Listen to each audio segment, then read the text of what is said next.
Welcome to this new episode of Continuum Gaming, and today we are going to have another Sailfish OS related one. And since we last time did something for the car owners more or less, we are now going to go to the bike owners and have a look at an app that is connected to that. As you can see, it's called BikeMe, and BikeMe is an app which will help you to find a parking slot for your bike. And even if you want to, for instance, hire a bike or rent a bike for a couple of minutes or hours or whatever, then you can use this app to find the right position where you can do that. As always, I'm going to show you everything on my Sailfish OS empowered Sony Xperia 10 Mark III, this smartphone here. And that one is going to more or less present or stream the content of its screen by taking constantly pictures more or less off the screen, and it's going to stream it to a web server which will be accessible by a laptop, for instance, in this case my laptop here, and that laptop is connected to the big screen, so you can see everything on the big screen what is going on my smaller screen here. Both are going to be shown in the camera, but this one might have glares and so on it, because as you can see, if I just move it around a little bit, you're going to see a glare. So good thing about it is you can see everything on the big screen too. It might have a little bit of a delay, but still you should be able to get everything what I'm talking about. As mentioned before, this was the last episode where we talked about the Parkscheibe app, so a reminder app for how long you can park somewhere with a car in general. You could use it with a bike too, so just do whatever you want there. But in the end, more importantly, now we are going for a bike-centered one. And for that, as mentioned before, I'm going to show you what's going on my screen. As you can see, here we are, same thing. If I, for instance, do this, so get into the app drawer, you already can see it has a little bit of a delay, but it's really not very important. I'm going to turn around to show you everything, and we are going to have a look at the app together. So hopefully I'm going to hold it in a way that you can see both. Probably something like this should be fine.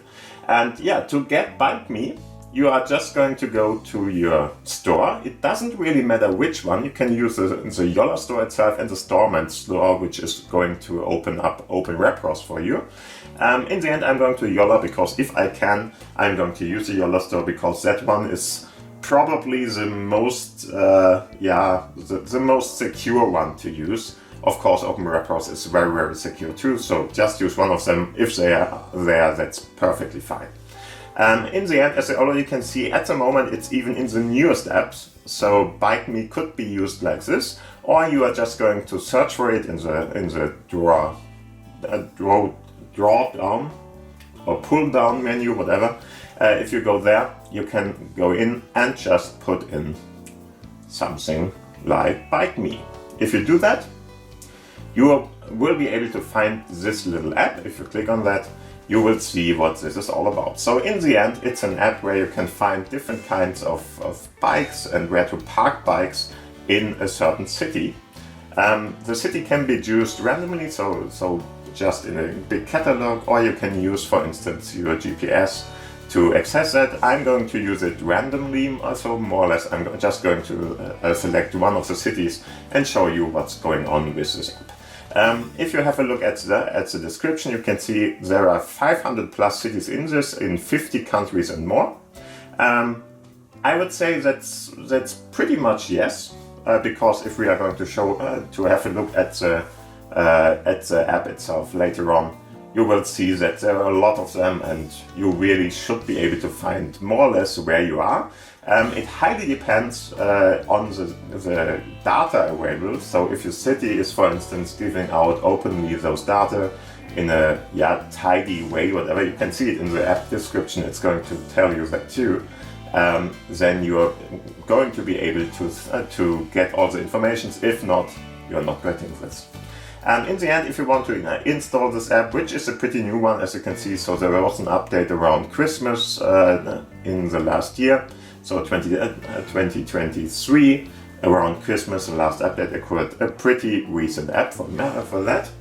If we go into that, just install it by going to the pull down menu in the upper case there, or in the upper corner. As you can see, we can now, in my case, only open and de-install it because I already installed it, but for you, you should see an install operation or an install button there. So after you install it, you're going to find it at the app drawer in general at the lowest position or whatever, the newest position in the end. And there we have it, BikeMe. If I click on that,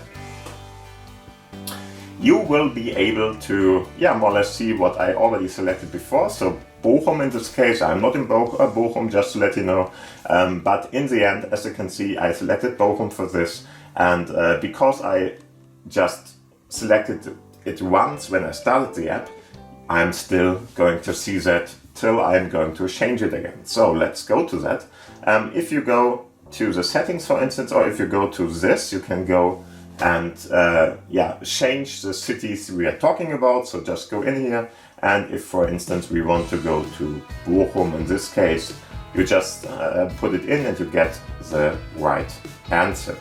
There are a lot of them, so just to show you that the 500 plus isn't far-fetched or something. Really, there are a lot of different countries and a lot of different cities already in here. So Hamburg in Germany, Halle, Hagen, Heidelberg, smaller and bigger ones. There are even some stuff that I never heard about, and some are even with more than one service provider, for instance. So just try it out. Kiel, for instance, is a pretty small city in Baden-Württemberg, and there are a lot of different other ones around there. So just try it out. I'm pretty sure you will find what you need. And that was Germany, of course. There are a lot of different other countries. You can see it by the little icons there. Even Brazil, for instance, is on here. So if you are in Latin America or something, it's still usable if you want to. Again, if you don't want to search by yourself in this big catalog, just use filter there, go to that, and you are in. Okay, next part. You can go to station maps. If you go to the station maps, you will be presented with a big map, which is going to give you certain information about what we are talking about. So, very important, there are two filters. I'm just going to deactivate the GPS filter here. It doesn't really matter in this case because I'm just not giving the information out because I never activated it, so it's going to just blink around all the time, doesn't matter. In the end, there are two filters which are more important for you. One is where to hire a bike and one is where to park a bike. So if I click on that, and if I click on that, I get different kinds of information about it. If I click on that, you can already see those little icons there are changed, and you see this number on there. And the number is going to tell you, hey, okay, we have in this area, at this point, more or less 3 bikes left for you to hire, for instance. And like this, it's pretty easy to go, for instance, here, some kind of a train station or whatever. Probably you are at that if you need something.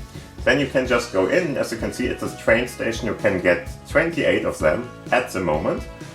You're not going to see which ones or whatever, something like that, but you are just going to see, hey, okay, if I go to that place, I probably will get one, and they are not all already taken out or whatever. So just go in, try it out. For instance, here would be a position where there is no bike available at the moment. And so you really can just go to the different positions here, see it on the map, and just get your bike wherever you are. And of course, if you activate the GPS then, it's going to give you information where to bring it to, for instance. And of course, if you just want to park something, you can just click on it again on the park sign here, and you can see here are dedicated places where you can put your bike to if you want to, I don't know, drive around and walk around after that and buy something, whatever you want to do. Those are dedicated places. Of course, bikes are pretty easy to put somewhere, but in the end it's going more restrictive where you can put them and so on and so forth. So it's a nice information that you can just see where they are meant to be put. Just have a look at that. Very important, very helpful app. if you are driving around with your own bike, for instance. And of course, if you just want to hire one or rent one, just go in, try it out. Very important, very helpful one. And yeah, very simple too. So not much to see here.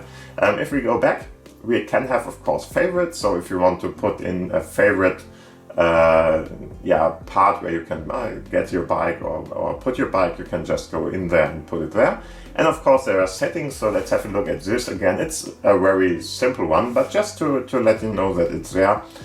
You can, for instance, have the information if you want to have the status.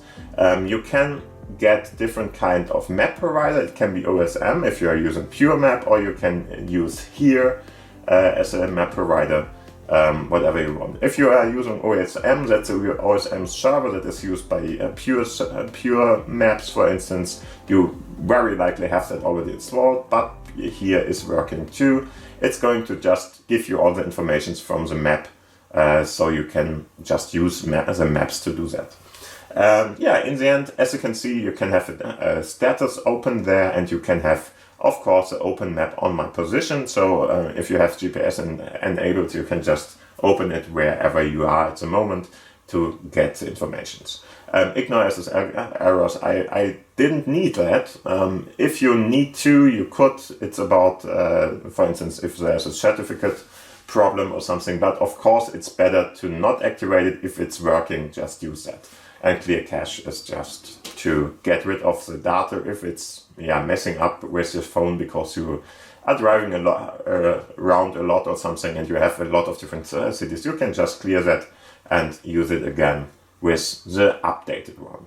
Yeah, and this is more or less what this app is all about. Not much to see here, but for people, for that. For people who really like to drive their bike around and stuff like that, or just want to hire it, maybe it's helpful for you. Just try it out. I think it's a nice one. And very, very easy, very functional in its function. And just working as it seems. So, I hope you had a great time with this episode. If you did, please give it a thumbs up, of course. If you didn't subscribe to the channel till now, do that now. And of course, if you have any kind of questions, want to say something, or just put in a comment, whatever, put it down below in the commentary section, and I'm trying to answer everything I can at least. And other than that, thank you for watching, thank you for listening, have a great time, have a great day, and bye.